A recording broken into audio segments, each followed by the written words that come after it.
Todos. Eu sou Pedro Augusto do canal Atmosfera, o canal de entrevistas. Estamos em período eleitoral. Quando a gente está em período eleitoral, é o momento em que a gente para refletir, afinal de contas, é um poder muito sério que nós temos nas nossas mãos, né? O poder de eleger, o poder de dar a alguém a oportunidade de fazer a diferença, de nos representar. Afinal de contas, o que é estar sendo representado ou representada nas esferas da política? Qual que são as oportunidades que nós, enquanto eleitores, temos, né, no sentido de cobrar essas pessoas eleitas e o que elas podem nos oferecer enquanto um trabalho público tão essencial para nossas vidas. Afinal de contas, não existe uma vida que não seja voltada ou pautada na política. E mesmo a pessoa que se diga apolítica é política de alguma forma ou de outra. Então, eu gostaria de, primeiramente, agradecer Fábio Cerqueira, muito obrigado pela sua presença aqui conosco. Afinal de contas, você está concedendo aquilo que é mais importante nas nossas vidas, que é o tempo. E estamos aqui para conversar sobre democracia, sobre esperança, sobre política, projetos. E gostaria de agradecer e pedir para você se apresentar para o nosso público, por gentileza.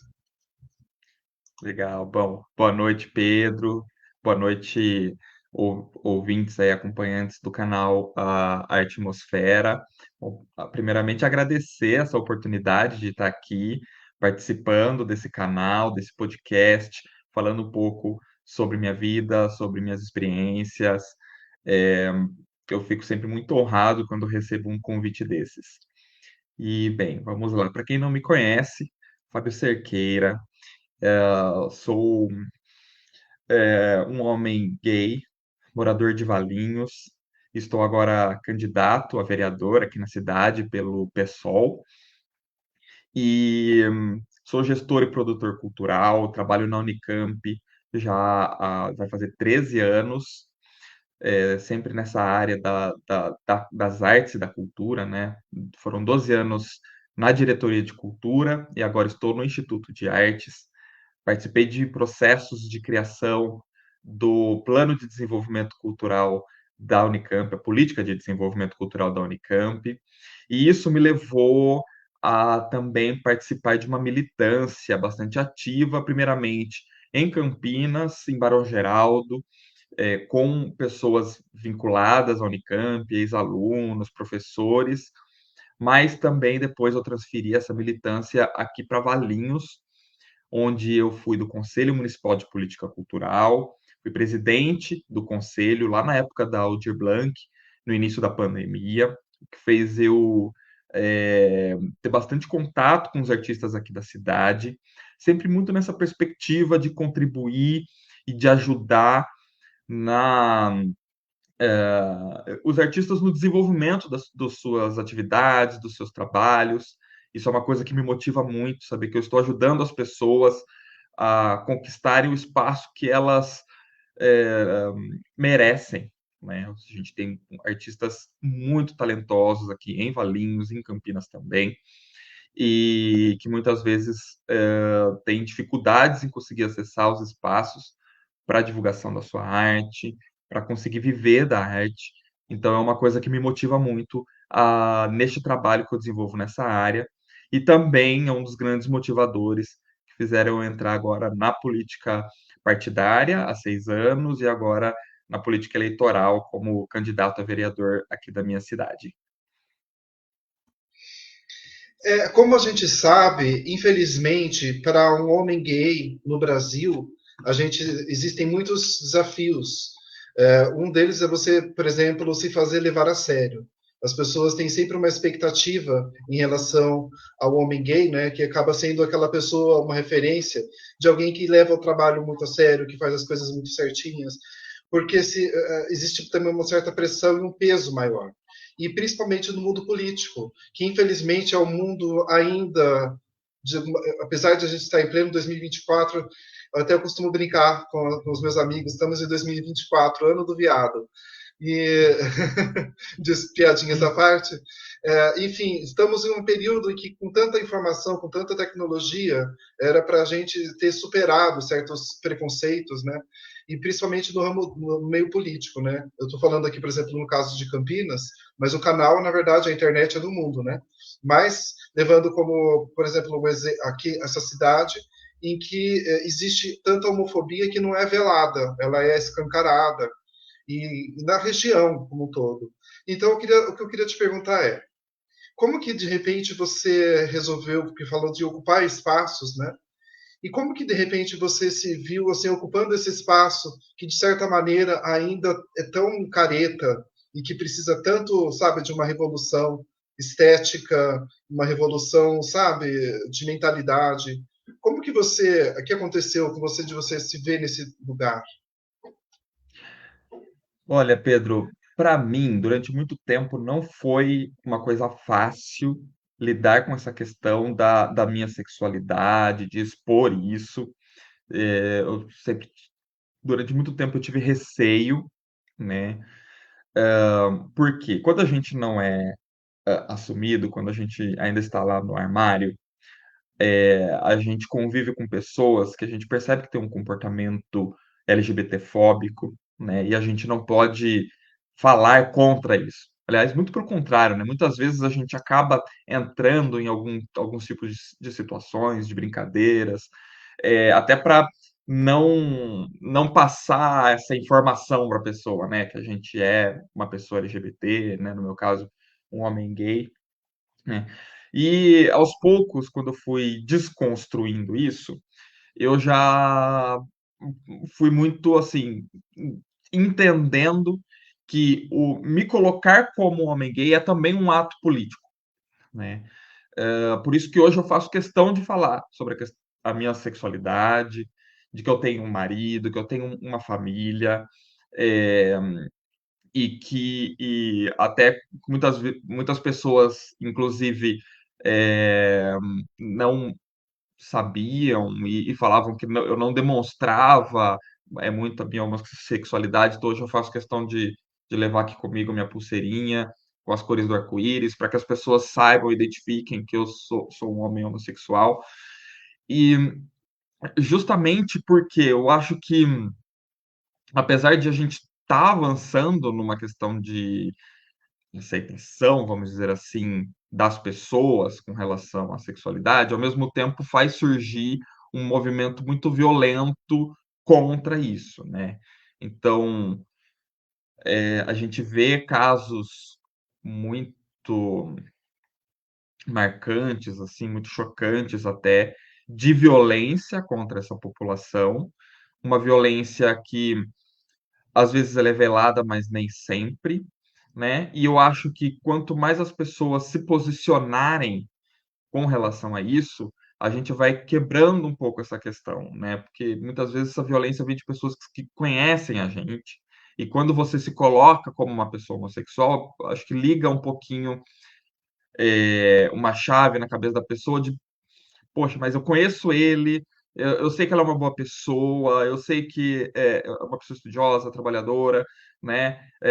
Mas ao mesmo tempo é um perfil de pessoa com quem eu tenho dificuldade de lidar, então faz as pessoas pensarem a respeito disso, né?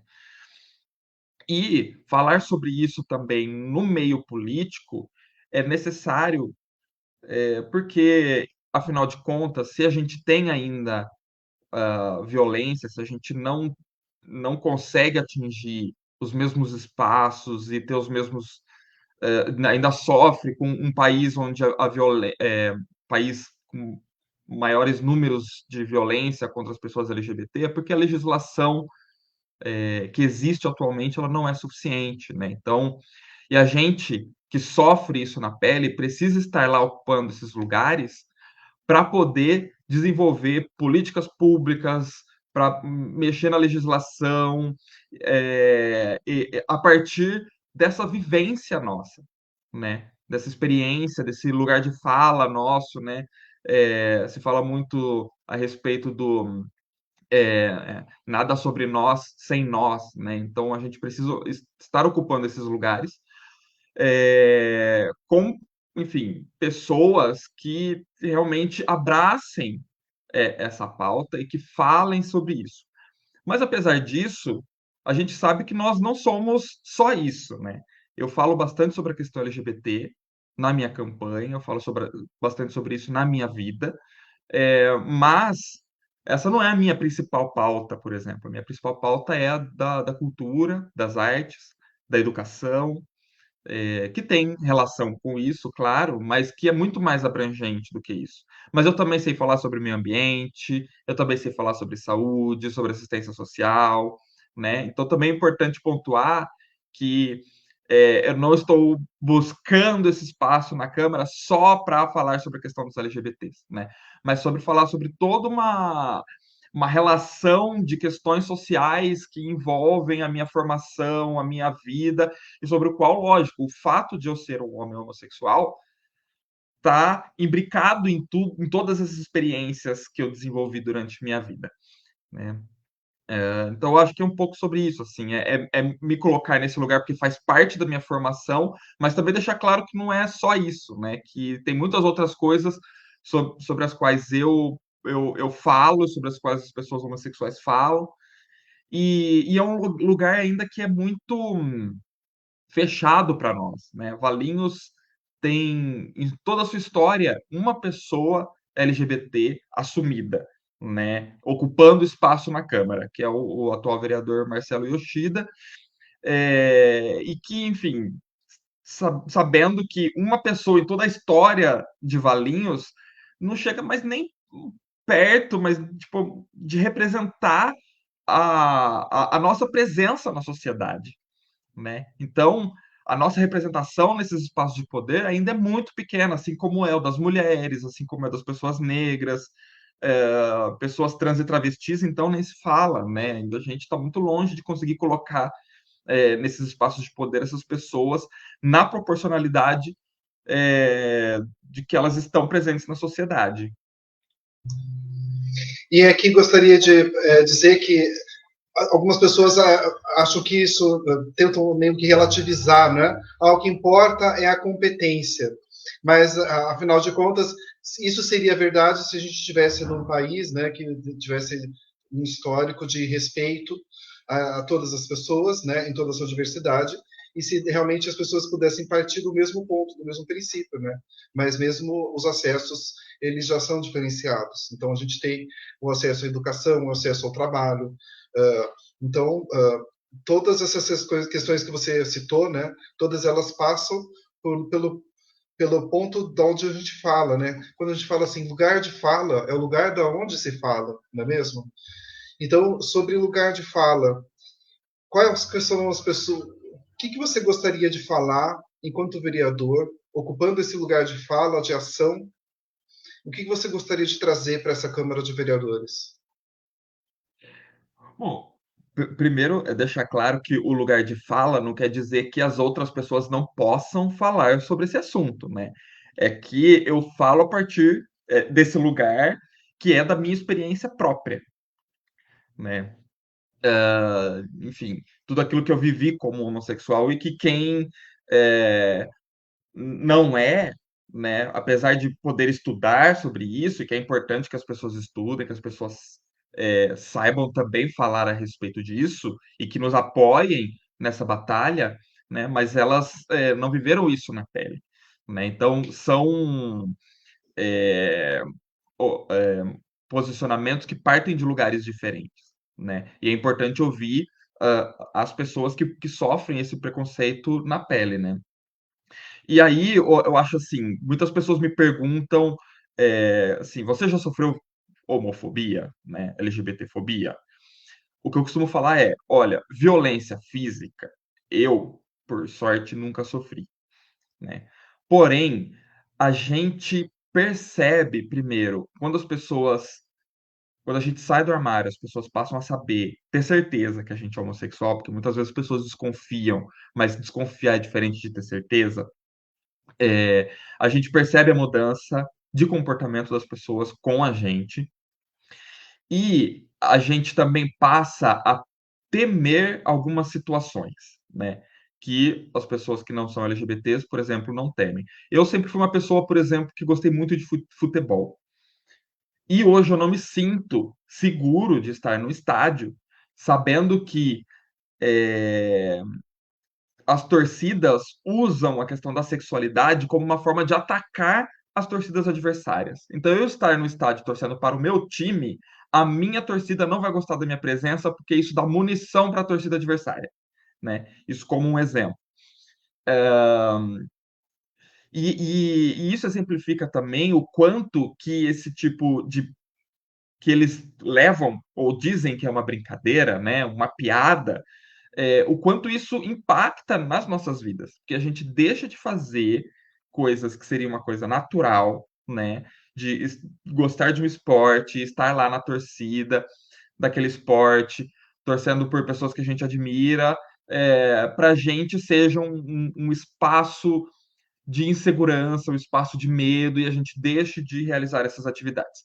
Isso foi um exemplo, mas tem muitas coisas que a gente deixa de fazer, é, principalmente com relação aos nossos relacionamentos, por exemplo, né? De demonstrar carinho em público. Tem muita coisa que dá medo. Assim, e é uma coisa que acontece com a gente, com os homossexuais, é uma coisa que acontece muito com os negros, pessoas negras, por exemplo. Né? Elas são criadas de formas diferentes. Porque elas sabem que certas situações que para uma pessoa branca pode ser uma situação corriqueira, uma situação normal, para uma pessoa negra pode ser uma situação de risco, né? Então elas são já ensinadas desde cedo a como se comportar em certos lugares, né? Se você passar por um policial, como você deve se comportar, coisa que não, tipo assim, para uma pessoa branca é, é, é até estranho falar sobre isso, né? Então é isso, que os comentários, as piadas, as brincadeiras, tudo isso impacta, de certa forma, na vida das outras pessoas, dessas pessoas que são vulnerabilizadas historicamente. Eu sei que é uma entrevista, mas eu gostaria de aproveitar essa oportunidade para também falar sobre isso. Eu gostaria de aproveitar também para dizer algumas coisas, sabe? Realmente, como homem gay, eu sei como que é isso e sei como que é também você ter assim a sua própria tenho medo. Então, em determinados lugares você olha em volta, eu olho em volta para saber onde que eu estou pisando, para saber qual que é o nível de periculosidade. Isso, mas todo mundo passa por isso, mas é diferente, porque uma coisa é você falar assim, mas em determinados lugares eu corro o risco de ser assaltado, então eu vou evitar. Agora, a homofobia, você não tem como saber, como prever. Então, qualquer lugar é passível de se ocorrer. Então, a gente fica sabendo cada vez mais, principalmente a gente que se informa, né? Por isso que dizem que a ignorância é uma benção, né? Mas a gente que se informa, a gente sabe. São adolescentes de 14 anos tirando a própria vida. São pessoas assassinadas todos os dias. Então, que é. Então, eu queria aproveitar esse momento aqui, fazer um desabafo aqui. Não desacredite da dor do outro. Se alguém fala a dor que está passando, não tente minimizar, sabe? Recentemente vieram me dizer que quando eu falo sobre isso, é como se eu estivesse dentro de uma caverna de Platão, como se eu estivesse inventando a própria dor de existir sendo alguém, sendo um homem gay na nossa sociedade. É como se já não existisse mais. Mas isso não existe mais. As coisas estão mudando. Realmente as coisas estão mudando, mas não na velocidade como nós gostaríamos. Então basta realmente abrir os olhos e ver as notícias todos os dias, né? Então eu queria fazer esse desabafo e aproveitar para perguntar para você sobre isso, né? Sobre essa tentativa de minimizar a dor, né? Disso vem assim, é mimimi, sabe? Como que a gente pode responder assim, tanto no sentido de conscientização, mas no sentido de projetos para poder trazer mais consciência, educação para as pessoas? Olha, essa questão da conscientização, ela é um processo, né? Como você falou, as coisas podem estar mudando, não na velocidade que a gente gostaria. A gente precisa, eu acho que aprofundar e acelerar esse processo. E de que formas? Eu acho que a gente precisa ter políticas públicas, né, que, enfim, afinal de contas, um governo, uma gestão pública, ele é feito, ele é escolhido pela maioria, mas ele tem que ser pensado para a proteção de todos igualmente, né? Então, se a gente tem pessoas que são vulnerabilizadas socialmente, essas pessoas precisam ter uma atenção específica, né? Precisa ter políticas públicas específicas voltadas para essa população. No caso das pessoas LGBTs, eu acho que as datas, é, apesar de poder não provocar uma mudança efetiva, mas você poder ter datas em que, ó, hoje a gente vai falar sobre essas questões, hoje a gente vai falar sobre as nossas lutas, hoje a gente vai fazer vai fazer uma parada LGBT, a gente vai colocar os nossos corpos na rua, mostrar que a gente existe, que a gente é uma grande parcela da população, né? Que a gente gosta de se divertir como todos os outros gostam. Ah, a gente vai fazer um dia de combate à LGBTfobia, a gente vai discutir, vai falar sobre casos de LGBTfobia, então, acho que esses marcos, essas datas, eles são importantes porque coloca-se essa questão em discussão, né? E a questão da educação, né? A gente precisa conversar muito com os jovens. Eu acho que com relação a isso, eu acho que os jovens estão muito mais avançados do que as pessoas da nossa geração. Mas é isso, a gente precisa desse aprofundamento, falar bastante sobre os jovens, sobre a questão hum, da aceitação, né, de como se comportar, como lidar. É uma coisa que a gente discute muito lá na Unicamp. Eu fui instrutor de um curso sobre atendimento na perspectiva dos direitos humanos, né? E as pessoas, elas não sabem como lidar com uma pessoa trans, por exemplo, né? Ou uma pessoa que eles não conseguem identificar qual gênero da pessoa, né? Então a gente precisa ensinar isso para eles desde cedo, né? Se você não sabe como chamar, em qual gênero chamar, você pergunta, né? Não tente adivinhar, não faz induções, né? Se você quer saber sobre, precisa de uma informação para algum cadastro sobre o cônjuge da pessoa, se ela tem um cônjuge, é casado, precisa de dado do cônjuge, não, já pergunta qual é o nome do seu marido ou da sua esposa. Você não pode já deduzir as coisas a partir daquilo que você está vendo, né? Então é muito melhor, é muito mais respeitoso você perguntar. Então são várias coisas assim que fazem parte também da educação e que os nossos jovens precisam estar sendo educados sobre isso. Então tem que fazer parte também da educação formal essas discussões, para as pessoas entenderem a importância de não deduzir as coisas a respeito a partir daquilo que elas estão vendo, daquela da cultura machista, misógina, que infelizmente eles acabam acessando em alguns lugares, como é o campo de futebol, como eu falei, mas que é também ainda o núcleo de muitas famílias, assim, né? Então, a escola como esse espaço de educação também nesse sentido, né?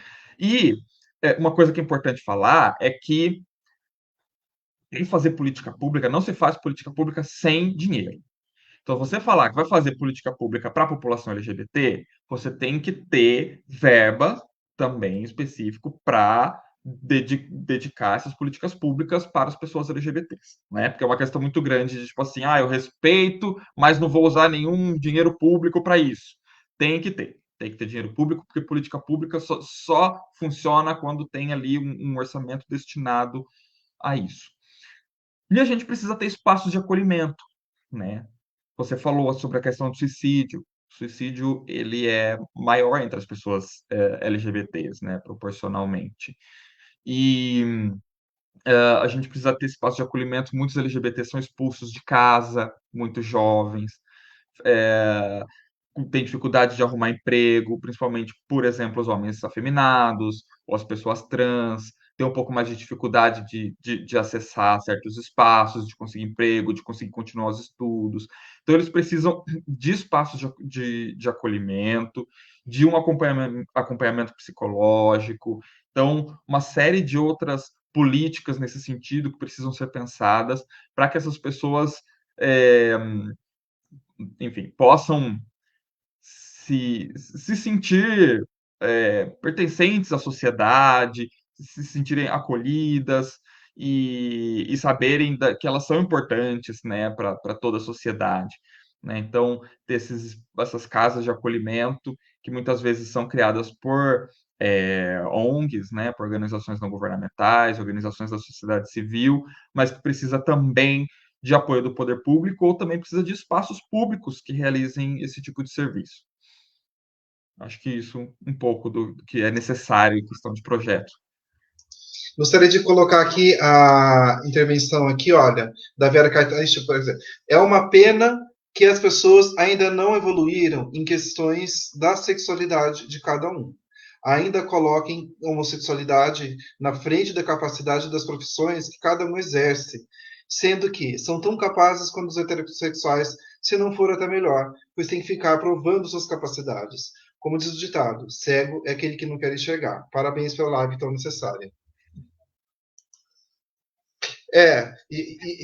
Realmente, inclusive, existe realmente uma pressão, né? Quem trabalha assim em lugares que você sente que as outras pessoas assim têm um ritmo normal e você tem que estar um pouco além, você tem que dar um passo à frente, é um pouco cansativo também, sabe? Quando você sente que tem uma certa para tentar preencher a lacuna do preconceito que já é infelizmente esperado, compensar profissionalmente de alguma maneira, é, dando sempre um passo à frente, buscando sempre fazer alguma coisa além, né? E isso é uma coisa que é um pouco estressante, sim, com certeza. Agora, gostaria de perguntar para você o seguinte: é, como uma pessoa que tem essa sensibilidade, como você, porque a gente passa por uma vida. Desculpa, qual que é a sua idade? Eu não, não perguntei. 36 anos. Então, 36 anos você viveu, sim, um período que já ainda não foi tão fácil falar sobre essas questões no Brasil, né? Imaginar falar isso numa live, assim, né? Era uma coisa que há um tempo atrás parecia absurdo demais. Então, como essa sensibilidade, eu gostaria de, você falou que existem outras questões, né? Como que essa, além que você gostaria de lidar, além da questão mesmo da homofobia, né? E como que você acha que a sensibilidade que você tem por ter passado por tudo isso influencia no seu olhar sobre a emergência de se candidatar e lidar com questões que são que se relacionam também, né? Como um tecido, né? As coisas estão relacionadas. E quais são as outras questões que você gostaria de lidar com a partir dessa sensibilidade que você tem mesmo de vivência e experiência? Olha, Pedro, eu passei por algumas situações já que têm relação com a questão da homossexualidade, eu acho que um pouco da solidão, né, da pessoa homossexual também, de, de ter dificuldade de falar sobre os seus sentimentos com as outras pessoas, né? É, eu conheci o meu atual marido, né, o meu marido, quando eu tinha 18 anos, né? Ele foi a primeira pessoa da minha vida, assim, e nós estamos juntos até hoje. E, assim, foi uma época ainda em que eu tentava ter uma vida social como heterossexual, né? Acho que eu já sabia, entendia que eu era homossexual, mas é aquilo, eu não quero que a sociedade saiba. Então, apesar de eu já estar me relacionando com ele, mas era uma questão assim de que, putz, mas eu precisaria ter uma esposa, filhos, aquilo que a sociedade espera de mim.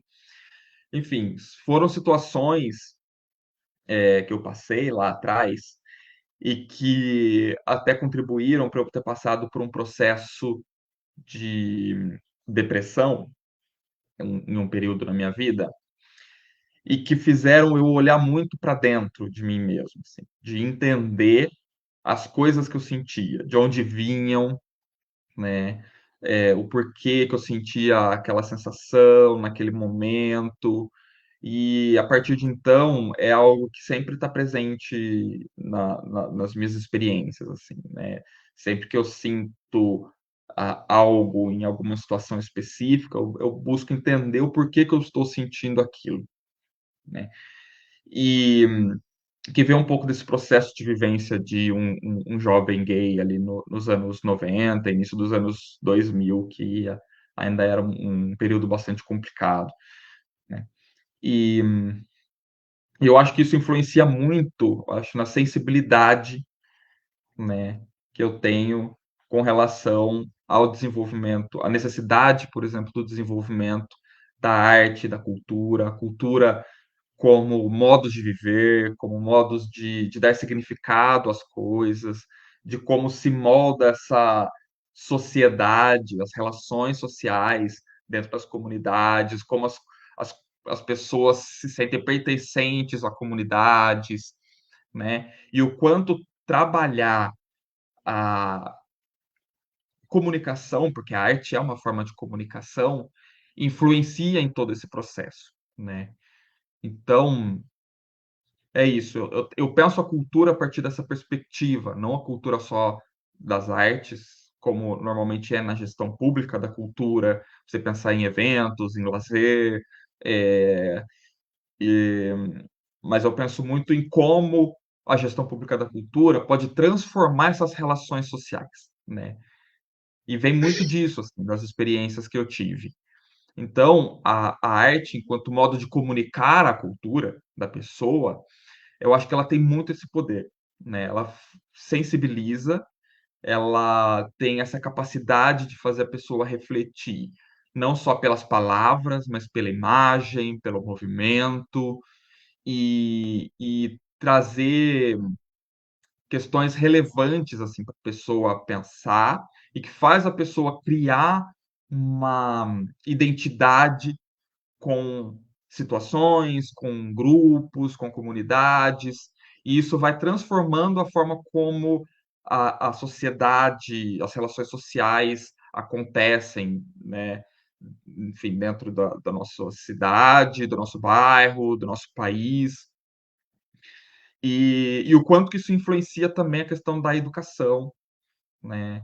Então, é isso, eu acho que o modo de se pensar a educação, né, tem que sair um pouco daquela caixinha do professor falando e tem que ter um pouco mais de experiencialização de sensações, assim, de sentimentos, né, a partir de outras formas de comunicação, né, e muito de dar espaço para as pessoas apresentarem aquilo, a forma dela se comunicar. Muitas vezes a forma dela se comunicar não é por palavras, não é verbalmente, ela se comunica de outras formas, né, e as pessoas têm que, os educadores precisam estar capacitados para entender essas outras formas de comunicação, né?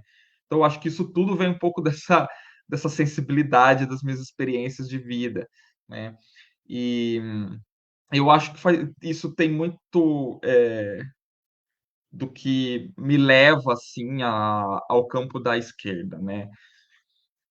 Eu acho que o pensar as relações sociais para além das relações econômicas, né? Eu acho que é algo que me leva bastante para o campo da esquerda, especificamente para dentro do PSOL. Eu acho que uma coisa não consegue andar separada da outra.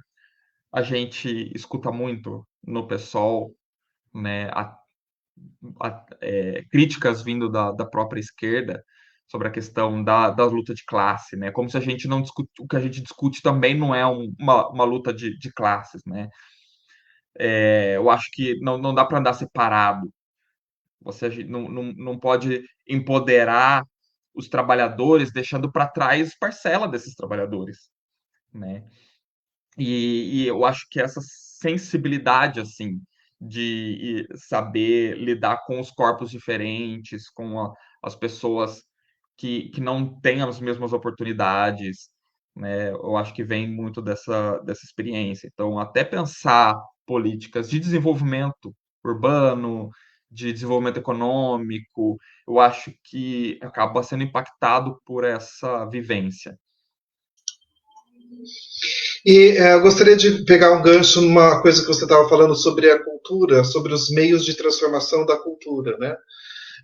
Quais são os desafios que você enxerga para Valinhos nesse sentido? O que você acha que falta para estruturar para a cidade poder ter mais acessos, espaços culturais, de lazer? Quais são os desafios para a cidade de Valinhos? Nossa, são muitos. Eu acho. Bom, o primeiro é isso, é essa outra forma de pensar a cultura, né? O papel do poder público na cultura, né? Porque não basta também você saber que a cultura não é só arte e não é só entretenimento, não é só lazer, se você não muda a forma como você pensa o papel da gestão cultural, né, dentro da sociedade. Primeiro, pensar que a cultura ela é transversal em todas as áreas, né? Você consegue pensar a cultura e educação, você consegue pensar a cultura e saúde, cultura e meio ambiente. Eu acho que tudo está, de certa forma, relacionado. E se a cultura é o nosso modo de viver, né? Então ela está presente em todas as demais áreas. O ideal, lógico, seria ter alguém pensando cultura em todas as secretarias, por exemplo, né? É, mas eu acho que você ter uma secretaria de cultura que consegue compreender esse seu papel de transformação das relações sociais é o básico, assim. E o quanto a cultura pode ser um instrumento de efetivação dos direitos sociais a partir desse papel transformador que a cultura tem, e também como eu posso dizer, de dar um papel maior para certos valores que a gente considera que são valores necessários, como, por exemplo, a democracia, né? Como a cultura pode falar, pode transformar a percepção das pessoas sobre democracia, né?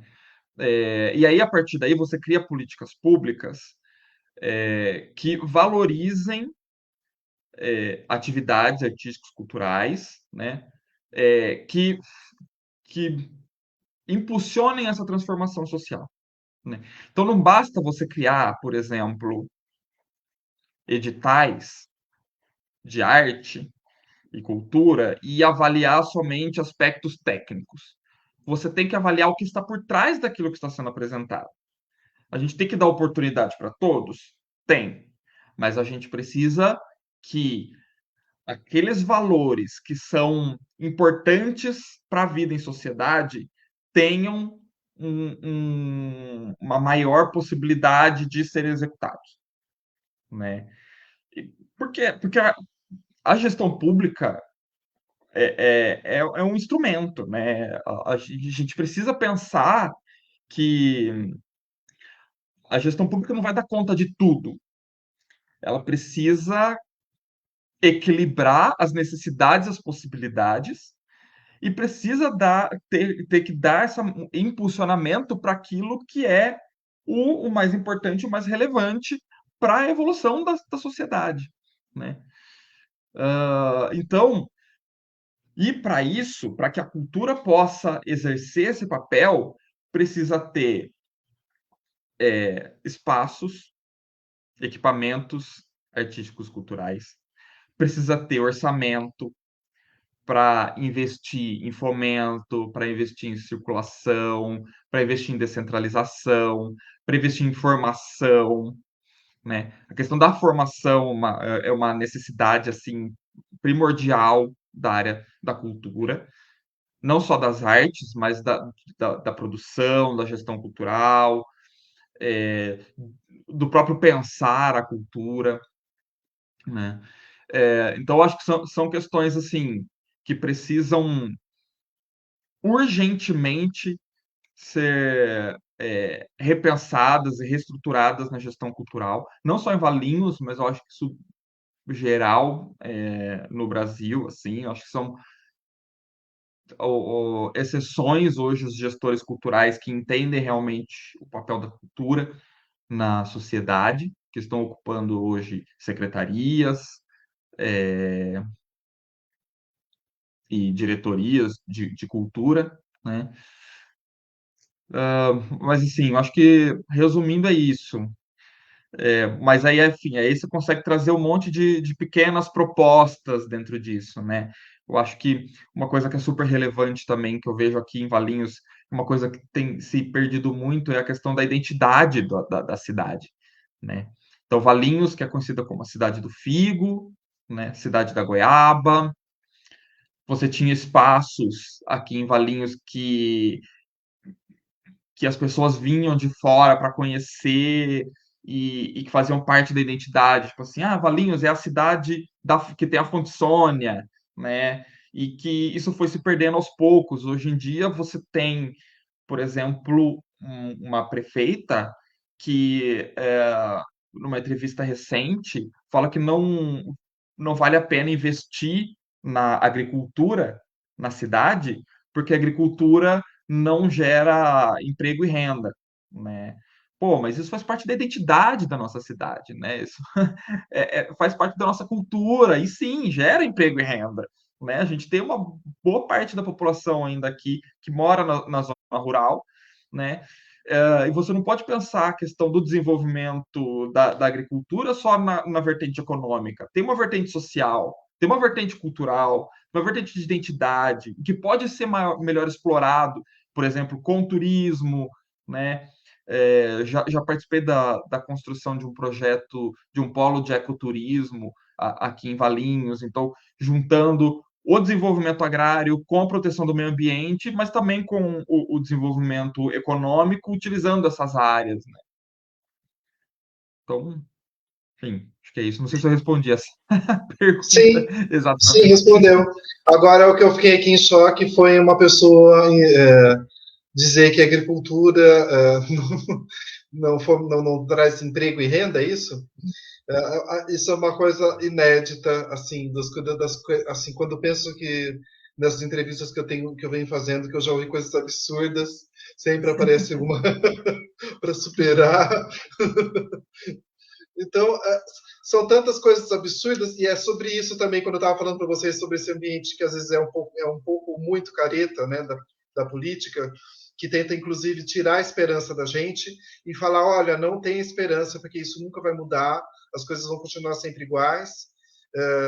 E aí eu acho engraçado, porque primeiro coloca-se um candidato outsider, cujo nome não falarei, e que ficou na presidência por 4 anos e que depois, assim, uma pessoa aí porque é uma pessoa de fora da política e que está começando e que vai começando, né, há 27 anos, né, mas a gente abafa o caso.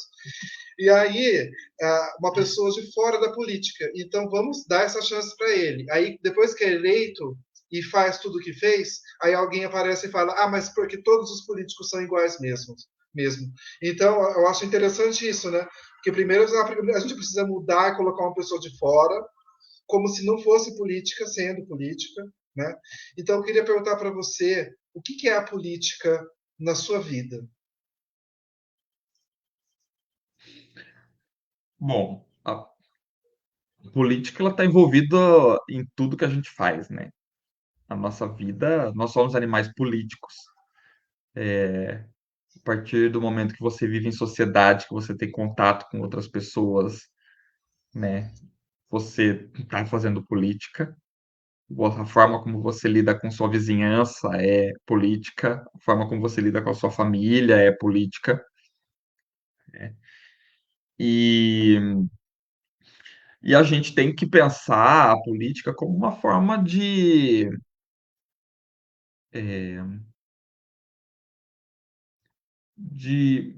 melhoria dessas relações, né? De que forma a gente consegue manter essas relações de uma forma equilibrada, que a gente faça aquilo que é nossa necessidade, que é aquilo que nos faz bem, ao mesmo tempo que a gente não ultrapasse um limite que pode interferir na vida da outra pessoa, né? Eu acho que fazer política é lidar com esse equilíbrio social, porque a gente sabe que a gente não pode fazer tudo que a gente quer fazer, né?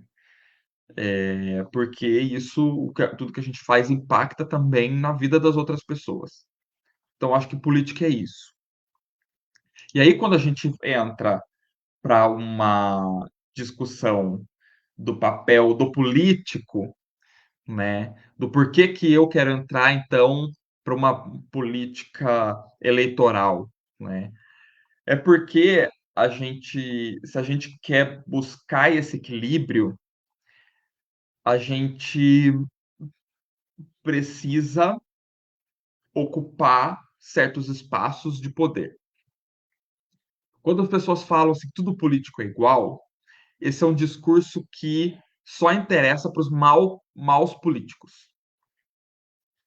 Por quê? Porque eles, que são as pessoas que estão interessadas na grana que rola na política, né, em, em se dar bem nas custas das outras pessoas, eles se aproveitam desse discurso.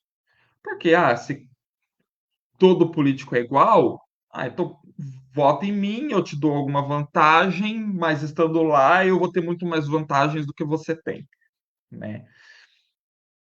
Então, acho que as pessoas que querem fazer a política séria, né, de buscar o desenvolvimento da sociedade dessa forma equilibrada, que as pessoas tenham uma vida que seja o melhor possível, sem que seja às custas das outras pessoas, né? Elas as que têm condições precisam lutar para estar nesses espaços de poder para conseguir fazer as transformações que são necessárias, né? Porque os espaços de poder eles estarão lá, né? Existem pessoas que querem acessar por bons motivos, pessoas que querem acessar por maus motivos, né? Então, se a gente acredita que os nossos ideais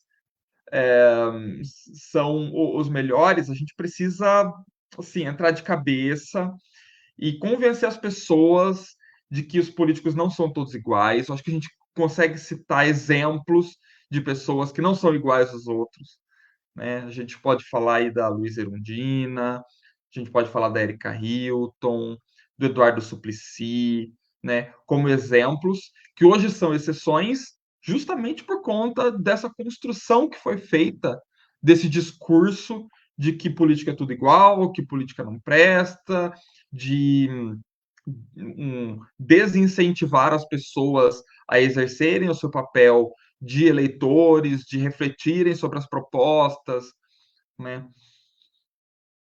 E aí eu acho que eu entro na política muito nesse sentido, assim. Eu acho que o que eu consigo fazer como atividade voluntária, que eu faço muito, assim, uma política voluntária de colocar dinheiro do bolso.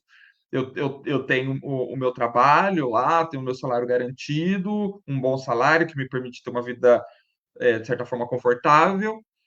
E eu uso muito desse dinheiro que eu ganho com o meu trabalho para poder fazer a política que eu quero fazer,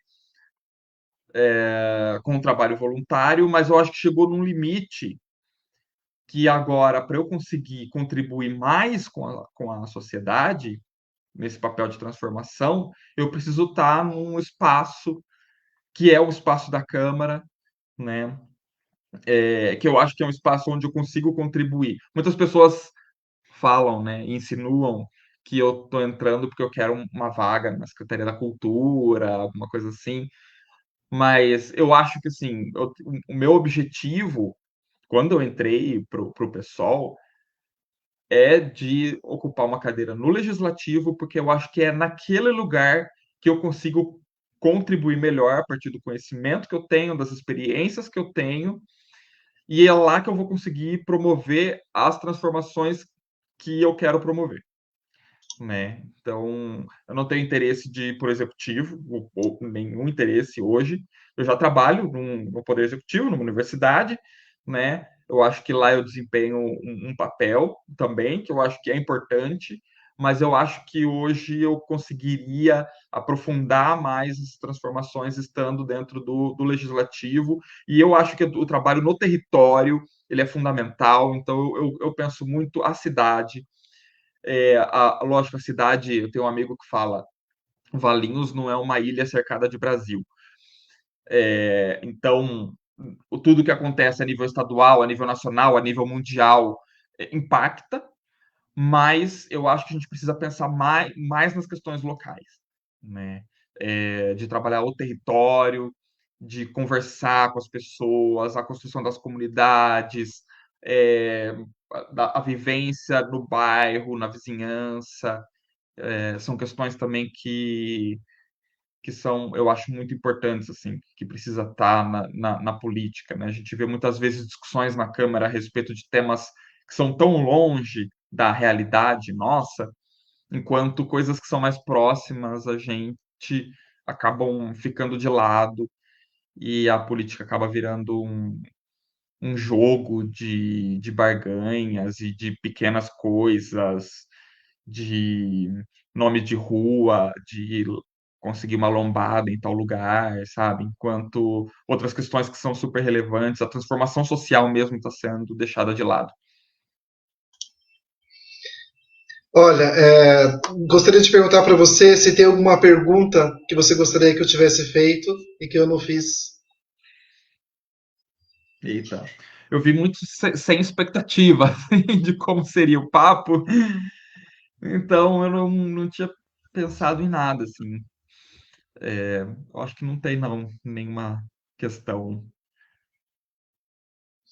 Gostaria de aproveitar para pontuar aqui que tem pessoas que estão candidatos que compram os votos das pessoas que existem por aí aos montes, fujam deles, porque são aquelas pessoas que estão aí para serem espantalhos, para poder atrair votos para partidos que não têm o menor comprometimento. Então, infelizmente, a gente está vivendo um período eleitoral sujo, difícil. A gente vê, mesmo em São Paulo, o que está acontecendo, né? Quer dizer, você tem um candidato que acusa o outro de usar drogas, assim, sem provas, sem o menor medo de que possa acontecer algum problema, enfim.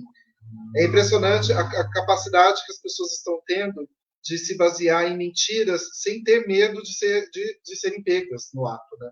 Então, é muito difícil mesmo, mas é necessário, porque como você disse, né, de outras formas, de outras palavras, a cadeira do poder não fica vazia.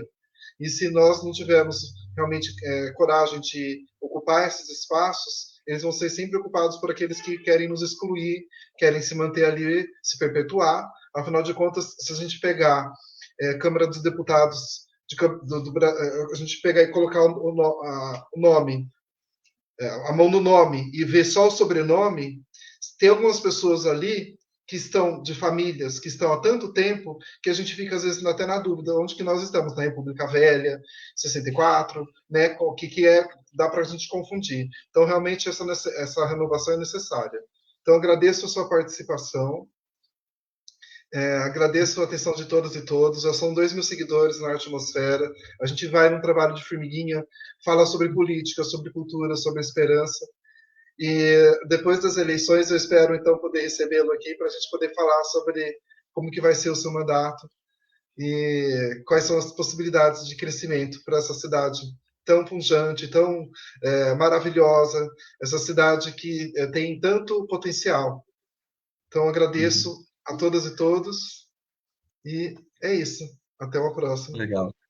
Eu E agradeço novamente o convite, Pedro, e gostaria de dizer, bom, que, lógico, todo lugar tem seus problemas, mas eu amo morar em Valinhos, é, faço o que eu faço porque eu amo morar aqui, e eu gostaria de aproveitar e pedir, então, aí para as pessoas que estão seguindo, que são eleitores aqui em Valinhos, que sigam as minhas redes sociais, tá? A arroba, claro, aqui, arroba Fábio Cerqueira Pessoal, tanto no Facebook quanto no Instagram, para ver as minhas ideias, conhecer um pouco mais da minha história, da minha vida, as minhas propostas.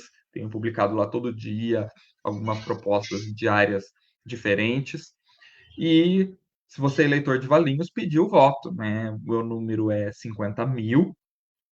Estou apoiando aqui o candidato a prefeito Léo Pinho, que é um amigo já de longa data. A gente já desenvolveu bastante projeto aí, uma atuação de base juntos.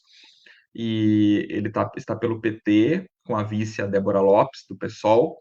Então, número 13, o Léo Pinho, e o meu número 50.000.